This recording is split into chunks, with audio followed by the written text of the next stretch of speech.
एक गांव में राज और अर्जुन नाम के दो भाई रहा करते थे। राज अर्जुन से उम्र में बड़ा था और वो हमेशा अर्जुन से छोटी छोटी बात पर झगड़ा करता रहता था। इस बात से उसके पिता विजय बहुत चिंतित रहा करते थे। एक दिन राज अर्जुन से बिना किसी बात के झगड़ा कर रहा था कि तभी वहां पर विजय आ गया। विजय ने कहा, मेरी समझ में नहीं आता राज, आखिर तुम्हें अर्जुन से क्या समस्या है? तुम हर छोटी छोटी बात पर अर्जुन से झगड़ा करते रहते हो। आप तो अर्जुन का ही पक्ष लेंगे पिताजी, क्योंकि ये आपका लाडला बेटा जो है। ऐसी बात नहीं है बेटा, जितना प्रेम मैं अर्जुन से करता हूँ उतना ही प्रेम मैं तुमसे भी करता हूँ। मेरी समझ में ये नहीं आता कि आखिर तुम्हारे दिमाग में इतनी नफरत भर कौन रहा है। सच तो ये है कि आप अर्जुन को हमेशा से ज्यादा प्रेम करते हैं। आप हमेशा अर्जुन का ही पक्ष लेते हो। आप अर्जुन की बड़ी से बड़ी गलतियों को ऐसे नजरअंदाज कर देते हो जैसे कि उसने कोई गलती की ही नहीं बल्कि कोई महान कार्य किया हो। अपने बड़े भाई और पिता की बहस को अर्जुन काफी देर से सुन रहा था। वह राज की ओर देखकर बोला, ऐसी बात नहीं है भैया, जब मैं कोई गलती करता हूँ तो पिताजी मुझे डांटते भी हैं, लेकिन बस मेरी समझ में नहीं आता कि आखिर आपको मुझसे इतनी चिढ़ क्यों है। राज ने गुस्से में कहा, मेरा कोई छोटा भाई नहीं है, मैं अपनी माँ की इकलौती संतान हूँ, समझा? मेरी माँ के मरने के बाद पिताजी ने तुम्हारी माँ से विवाह कर लिया। तुम पिताजी की संतान जरूर हो, लेकिन मेरा कोई भाई नहीं हो।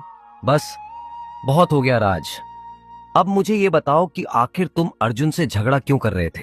राज ने जवाब दिया, हमारे गांव की जमीन पर अर्जुन मुझसे बिना पूछे एक ढाबा खोलने की तैयारी कर रहा था। उसे ढाबा खोलने के लिए मैंने ही बोला था। तुम तो कोई कामकाज करते नहीं हो और अब मैं बूढ़ा हो चुका हूँ। अर्जुन ही परिवार का खर्च उठाता है। तो आप ये कहना चाहते हैं कि मैं इसके टुकड़ों पर पल रहा हूँ? पिताजी, वो जमीन मेरी है, मैं उस जमीन पर अर्जुन को कोई ढाबा नहीं खोलने दूंगा। इतना कहकर राज क्रोधित होकर घर से बाहर निकल गया और अर्जुन अपने पिताजी की ओर देखकर बोला, आपको भैया से इतनी सख्ती से बात नहीं करनी चाहिए थी।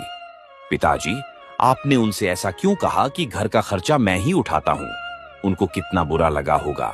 तुम वाकई बहुत भोले हो अर्जुन। तुम्हारा बड़ा भाई तुमसे बिना बात के झगड़ा करता रहता है और फिर भी तुम्हारे मन में उसके लिए इतना प्रेम और स्नेह है। वो मेरे बड़े भाई हैं पिताजी, उन्हें मुझसे झगड़ने का पूरा अधिकार है। भैया मन के इतने बुरे भी नहीं हैं। पिताजी, उन्हें जरूर कोई मेरे खिलाफ और आपके खिलाफ भड़काता रहता है। मुझे याद है बचपन में जब मैं दूसरी कक्षा में था और भैया 5वीं कक्षा में थे, भैया मुझे कितने प्रेम से मेरी उंगली पकड़कर मुझे विद्यालय ले जाया करते थे। मुझे तुम पर गर्व है बेटा कि मुझे तुम्हारे जैसी संतान मिली। उधर राज क्रोधित होकर सीधा गांव के व्यक्ति मोहन के पास पहुंच गया। मोहन एक कपटी व्यक्ति था जो अंदर ही अंदर विजय से बहुत जलता था। वो काफी वर्षों से राज के कान भर रहा था।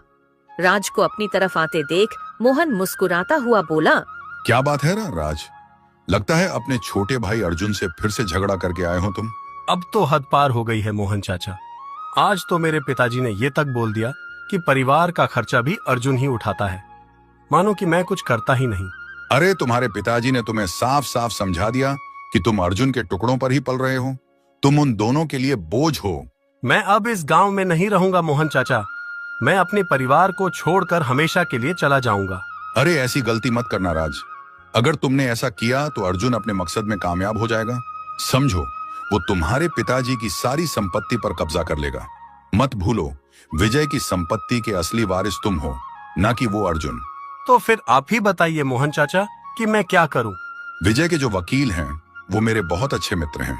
अभी कुछ दिन पहले ही विजय अपने वकील के पास वसीयत बनवाने के लिए गए थे। ये बात मुझे वकील ने बताई और जानते हो उन्होंने अपनी सारी संपत्ति किसके नाम करवाई है? उन्होंने अपनी सारी संपत्ति अर्जुन के नाम कर दी है। अगर ऐसी बात है मोहन चाचा तो फिर मैं अर्जुन को छोड़ूंगा नहीं। ऐसी गलती भूल कर भी मत करना। मेरे पास एक और उपाय भी है। कैसा उपाय मोहन चाचा? मैं तुमसे अभी कुछ देर पहले कह रहा था कि वो वकील मेरा बहुत अच्छा मित्र है। वो मेरे कहने पर वसीयत तुम्हारे नाम पलट देगा, पर इस बात का पता विजय को कभी नहीं चल पाएगा। जब विजय इस दुनिया से चला जाएगा तो सारी संपत्ति के वारिस तुम हो जाओगे। उसके बाद तुम अर्जुन को धक्के देकर बाहर निकाल देना। इस राज को तुम्हारे, मेरे और वकील के अलावा कभी कोई नहीं जान पाएगा। अगर तुम कहो तो मैं उस वकील से बात कर लेता हूँ। तुम्हारे पिताजी को पता भी नहीं चलेगा और वो वकील वसीयत में सारी संपत्ति तुम्हारे नाम पलट देगा। तभी वहाँ पर मोहन की बेटी राधा आकर बोली। पिताजी, आपको माँ बुला रही है। मोहन राधा की बात सुनकर वहाँ से चला गया। राधा राज की ओर प्यार से देखने लगी। राधा और राज एक दूसरे से प्रेम करते थे। मैंने तुम्हारे और पिताजी के बीच की सारी बातें सुन ली हैं। तुम एक काम करो, कल पिताजी के साथ उस वकील के घर पर चले जाओ और वसीयत अपने नाम कर लो। जब तक तुम ऐसा नहीं करोगे, तुम्हारे हाथ में कुछ भी नहीं है। जो कुछ भी है तुम्हारे छोटे भाई अर्जुन का है। राधा की बात सुनकर राज के चेहरे पर क्रोध हावी हो गया।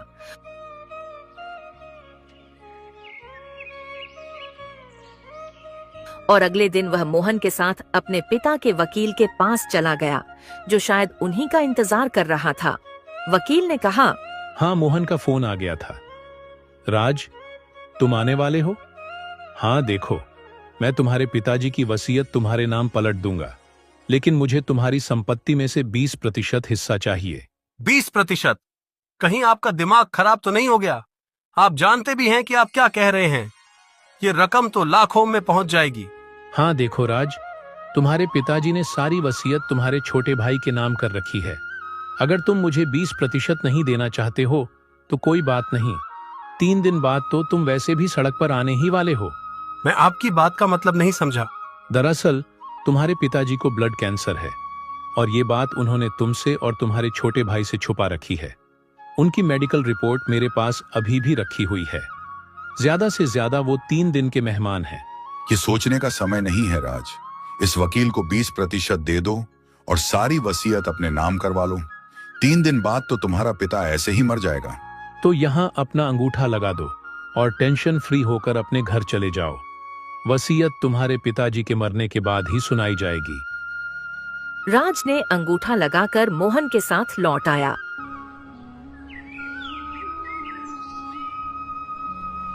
और 3 या 4 दिन के बाद अचानक विजय की तबीयत बिगड़ गई और उनकी मौत हो गई। अर्जुन फूट फूट कर रोने लगा। सारे गांव वाले वहां एकत्रित हो गए। तभी वो वकील वहां पर आ गया। अर्जुन, मैं तुम्हारे पिताजी का वकील हूँ।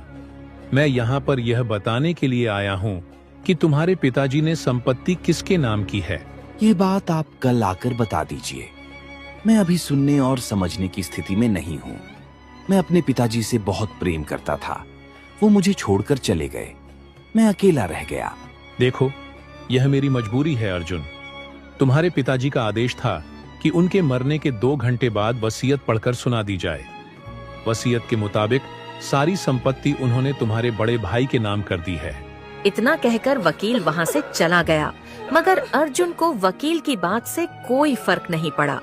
वह फूट फूट कर रोता रहा। विजय का अंतिम संस्कार राज ने किया। मैं भला कहाँ जाऊंगा? मेरा तो अब आपके अलावा संसार में कोई नहीं है। इस घर में तुम्हारे लिए कोई जगह नहीं है। इतना कहकर राज ने अर्जुन को धक्के देकर घर से बाहर निकाल दिया। अगले दिन राज ने राधा से धूमधाम से विवाह कर लिया। अर्जुन 2 दिन तक भूखा प्यासा दूसरे गांव में भटकता रहा कि तभी उसे खेतों में बना हुआ एक घर नजर आया। अर्जुन वहां पर चला गया।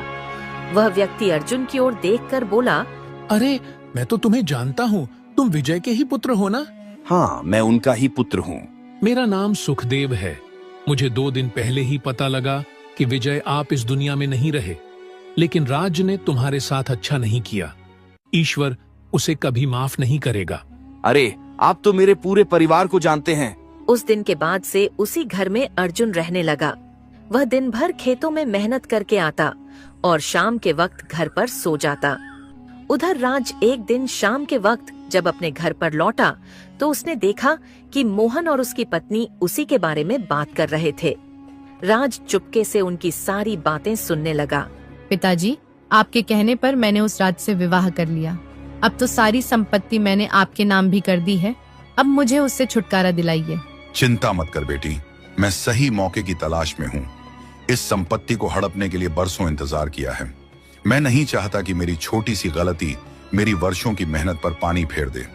मैं तो ये उपाय सोच रहा हूँ कि राज को जड़ से ही खत्म कर दिया जाए। ये सुनकर राज बुरी तरह से आश्चर्य में पड़ गया और क्रोधित होकर सीधा मोहन के सामने आकर बोला, मुझे तुमसे ये उम्मीद नहीं थी मोहन, पर इसका मतलब पिताजी सही कहते थे। तुम हमेशा मेरे परिवार के खिलाफ मेरे कान भरते रहते थे। और राधा, तुम तो मेरी पत्नी हो। काहे की पत्नी? मैंने सिर्फ पिताजी के कहने पर तुमसे विवाह किया है। निकल जाओ यहाँ से, इससे पहले कि मैं तुम्हें धक्के देकर बाहर निकाल दूं। मोहन और राधा ने राज को धक्के देकर घर से बाहर निकाल दिया। राज आंसुओं से भरा हुआ वहाँ से चला गया। उसे अपने पिताजी और छोटे भाई की बहुत याद आने लगी। कुछ दिनों तक राज ऐसे ही भटकता हुआ उसी जगह पर पहुँच गया जहाँ उसका छोटा भाई रह रहा था। तभी वहाँ पर एक कार आकर रुकी।